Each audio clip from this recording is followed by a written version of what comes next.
Oh god. Whew. The next VCT season starts in 3 weeks, and the teams are cooking new strats. Do you wonder which duelist they will choose? Or why Derke and Tenz are talking about Yoru so much? Would you like to know which duelists are useless or are the best to play? In this video, I will break down my theory on which agents from the duelist class are gonna be the most picked in this year's pro play. Welcome to Lotta's Valorant Laboratory.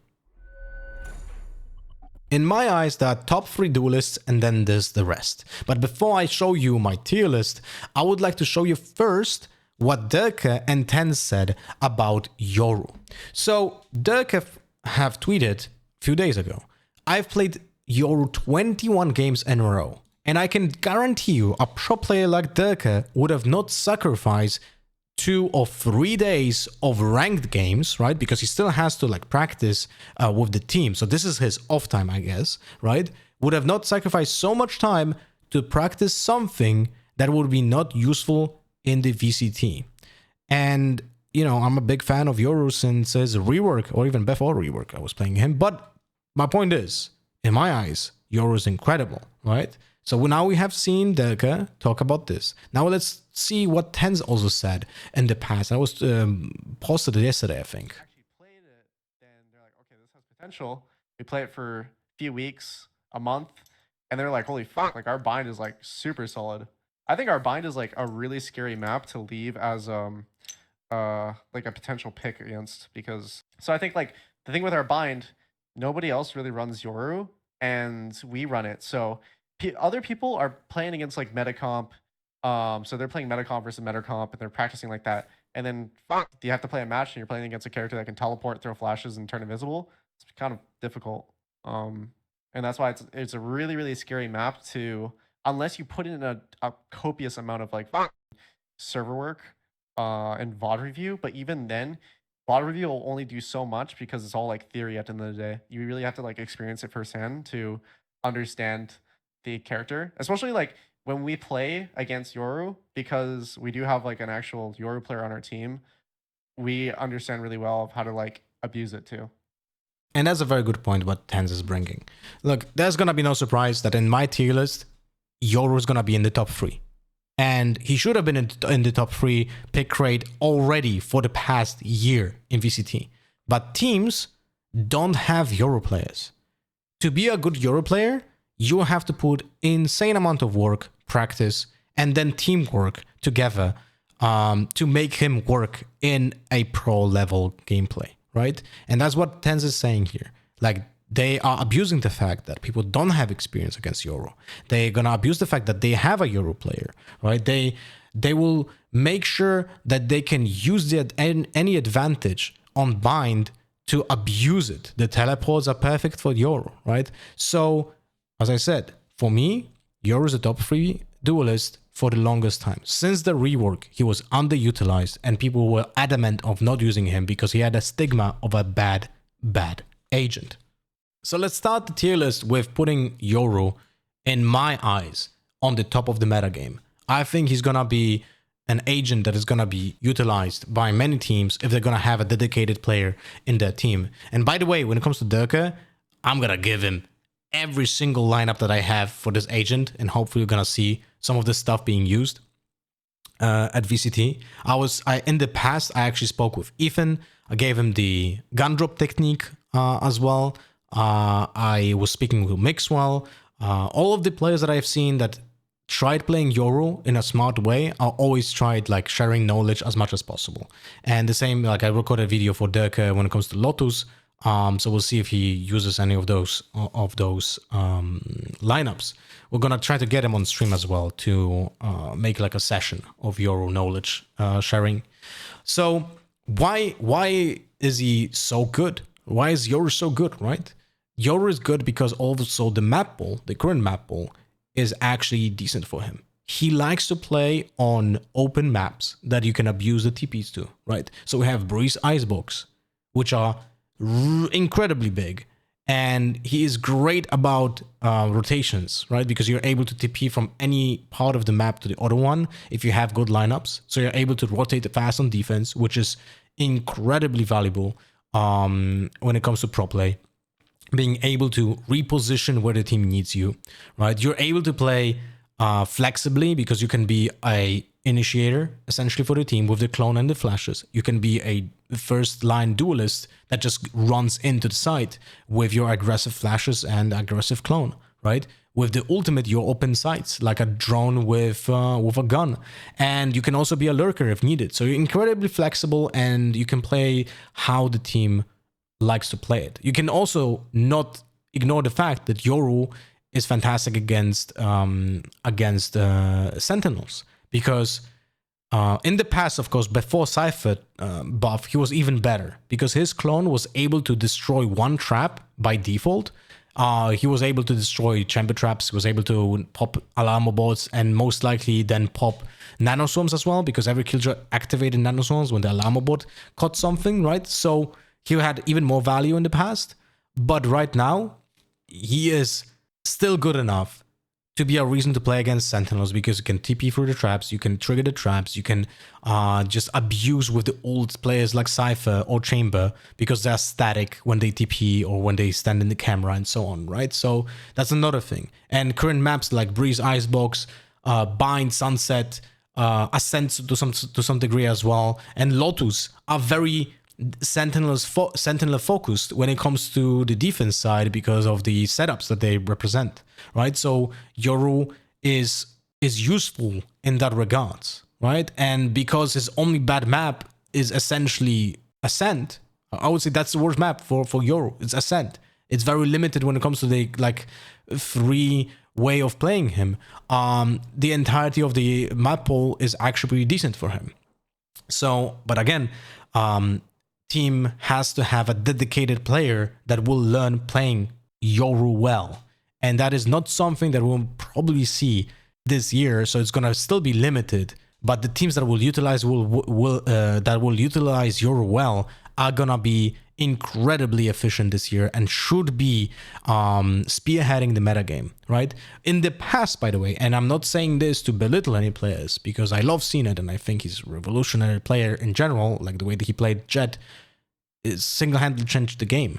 But when he was playing Yoru, for example, for Na'Vi, it was literally just playing Yoru like a Jet, but it was with flashes.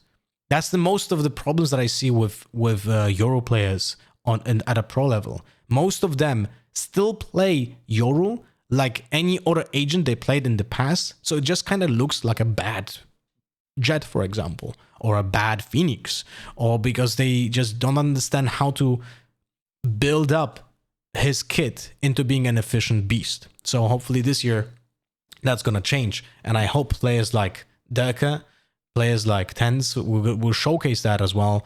I will have to think like who else we're gonna play in VCT with Yoru, but again, hundreds of hours have to be poured in to play him efficiently. But now we have Jet and we have Raze, and I don't think that's any surprise that we're gonna put them into the meta choices. They're gonna be still probably like this. Jet is gonna be the most picked, Raze is gonna be the second picked, and then Yoru should be the third pick in general in the VCT, right? So on maps like, there are some maps where you should play Jet anyway. Like Ascent is constantly also the worst map for Yoru. Jet is gonna be picked on Ascent every single time. On Sunset, we'll most likely see Raze and Yoru instead of Jet if the team is capable of playing them, right? Split, we know the double dive is a meta choice, right? So the Jet and the Raze. But in my eyes, actually Raze and Yoru are a better duo for Split, because Yoru delivers, again, anti-sentinel utility, is able to control ramps on attack by TPing with a flash, go backside B with a flash, and go with the clone through the traps, activate them, right? There's so many things you can do. Raze is just fantastic on this map. So if you go for double duelist, it should be Yoru. And then next map will be Lotus, where I don't think you can play Jet anyway on that map, because you still need so much utility on like Raze for controlling Rebel on the defense. So you shouldn't be playing Jet. And if you go for double duelist, then it should be Raze and Yoru. But if you play one duelist, it should be either Raze or Yoru, because Yoru has such a cool synergy with Breach. right? So as you can see, like all of like the maps that I'm mentioning, like the meta game is just favoring this agent so much, and is actually favoring Raze as well. So maybe now when I think about it, maybe we should have even Raze being picked over Jet, and we're gonna end up with something like this: Raze, Jet, and Yoru as the third one, right? Because Breeze is gonna be most likely Jet, but it should be Yoru. Then on Icebox, we might see actually teams not play any Duelist, but it should be Yoru, right, on Icebox. Then Bind, we will most likely see Raze and maybe Jet, but it should be just Yoru or Yoru and Raze, or just Raze, right? Then on Lotus, it should be for sure Raze or Yoru, or both. On Split, it should be Raze and Yoru, or Raze alone, right? And then Sunset is the same case as Split. And Ascent is the only map where I feel like team should pick Jet, because the dashing through utility is just so important on that particular map. So, and she has so much agency with the updraft. Current map pool actually showcases that the Jet use case is gonna be, should be slightly lower, or should be even massively lower, if the team has the capability of playing Yoru and Raze. But again, remember guys, that the teams have so many players that are dedicated dedicated Jet players, so this might still be a valid reason to just play Jet instead of Raze or instead of Yoru. The same way that you won't play Yoru just because he's a good agent. You need to have an agent, you need a player that is incredibly efficient at Yoru to make sure that you get most out of Yoru, because otherwise you're gonna end up looking like a donkey when your player is not playing Yoru well. Then it looks like an absolute int. So I think the top 3 should be settled when it comes to the metagame choices, and those 3 should be used the most. But now the next tier is gonna be well, useful, that I think can be, and it was already used in the past and proven to be efficient, and that's solely Neon. I think she is in the useful tier. That means that she might be picked, but not on many maps. Essentially, the 2 maps that she has been picked in the past, and I would probably still consider them to be for her, is essentially Lotus and Breeze. But the problem is that right now, with the Breeze having reopened Tunnel, then Yoru becomes 10 times better, right? And on Lotus, again, you have better choices, right? So she is useful, and if you have a Neon specialist, there's a use case of saying, yes, we should play Neon instead of the top 3 choices. But again, it all is cracking down to the fact how much experience your duelist player in the team, in the VCT, is gonna have. So only player who is a better Neon than other 3 of the agents here is gonna play her over those, right? Otherwise, there's absolutely no reason to try to play Neon over those 3. Now, when it comes to the mid tier, well, I'll be honest with you, well, we have 3 duelists left, right? 3 duelists left. So we're gonna put the first one in. And I'm gonna say, Phoenix is just good. He has a fantastic ult. In my eyes, the best ult in the game is actually Phoenix's, and is useful on every single map, but he has no mobility. All of the agents above him, you can clearly make a case of, yes, those agents have utility that allows them to change their position, which is incredibly good. The 3 meta agents, all those 3 can actually play operator, right? All of them can play operator. The Neon to some degree as well because of the speed boost, but it's still less efficient than those 3. And the other duelists, not really, right? So that's also a very important choice for pro play. And because of that, Phoenix is kind of like, well, he can be used. You have a specialist specialist player that can play Phoenix well, could be a choice. He could be good on maps like Bind. He could be decent on Lotus if we would still have the B orb, but that was deleted, so his 6 orb ultimate gets less value, right? Because on map like Lotus, you were able to just essentially ult 5 times per round on attack half. Sorry, 5 times per attack half, which is insane. But right now with that change, not really. He was used in the past on Ascent, and that's still decent, But again, why would you choose that over Jet? And if you play double duelist, then I would prefer to have Raze and Jet together, because they're just more useful in most cases. The only thing that would be an actual aspect to understand, why would you choose over Raze, for example, in Ascent, would be the ult, and how much of experience does have the player on Raze and Phoenix. Because if you have more experience on Raze and you're a good Raze player, you're never gonna choose Phoenix. But yeah, that's why this guy goes to mid. He's like an option, but not really that convincing to use over those 4, right? And again, remember, Neon is only a choice for essentially 2 maps. So that's very important to understand as well. This guy, you're not going to choose him on Icebox because of the way that the angles are working that map. Your flashes are going to be very inefficient. You're not going to choose him for Breeze, even though the access to the A orb is so easy. But again, like, inefficiency when it comes to like range of your molly and so on are going to be an aspect. And you still have to make something against Cypher traps, and you're not going to do that with Phoenix, right? But you can do that with any of those 3 meta agents. Very important, right? When you think about Breeze, like, there's nothing you can do with Neon or Phoenix against the Cypher trap on B, so you rely on your Sova destroying it with the shock darts. But those 3 agents can do that by default. We're not going to see Raze on Breeze, of course, but I'm just saying it's an option, right? So then we have ISO. And ISO, I would say he's mid. He's very similar to Phoenix. He has a worse ult, but it's better against Sentinels, right?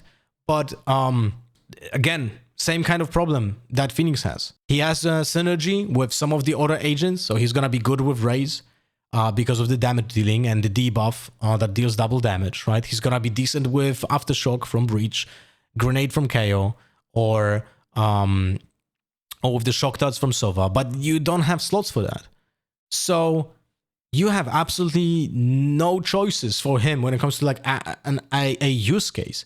And the only map I would consider him being playable is Bind. Why on earth would I sacrifice a slot for Raze or Yoru on Bind to play ISO?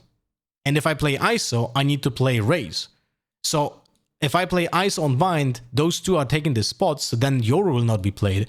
And the only reason to not play Yoru on Bind is, yeah, our team doesn't have a good Yoru player. So he's mid. He's very similar to Phoenix. Like, he has value in his ultimate. He has decent utility to pair it with someone else, but no mobility. So unlucky. You're not gonna get chosen, right? And then, of course, the dog shit tier. No surprise, I'm a hater of Reyna for the past 3 years since her inception, and I have a trauma and PTSD since I remembered how teams were playing VCT on Icebox. When Icebox was released for 6 months, 6 months, guys, pro teams were playing Reyna over other agents on Icebox. And I was going mad when I was on the desk at VCT EMEA and I had to analyze teams playing Reyna on Icebox. I really tried being respectful on the desk and I think I achieved that. But I had to just rant over and over and over again how teams who are playing Reyna on Icebox are just giga trolling. You know, there's just absolutely nothing that she brings to the table for a pro team to be used on any map. The only value she delivers is with her blind against utility pieces like Sovadron, for example, or against a Raze ultimate, or against a Jet ultimate, but then still I would sacrifice 1 dagger to destroy it, and that's about it. And still it can be countered by just shooting it, right? So just imagine that VCT teams on Icebox were choosing Reyna over Killjoy. Just imagine that. So yeah, I don't think that's a surprise that I'm putting her in the absolute dumpster, and I hope you guys enjoyed this video. You can anticipate 2 kind of videos in the future on my channel. One is gonna be Yoru guides. I'm working on doing some assets for it and making like a bibliothèque of lineups and plays that you can use. So we're gonna do future Yoru guides, and of course more tier lists of other agents. So if you have any suggestions on the way to angle the content, make sure to leave a comment with a suggestion. Thank you for watching. Hope you guys enjoyed the video.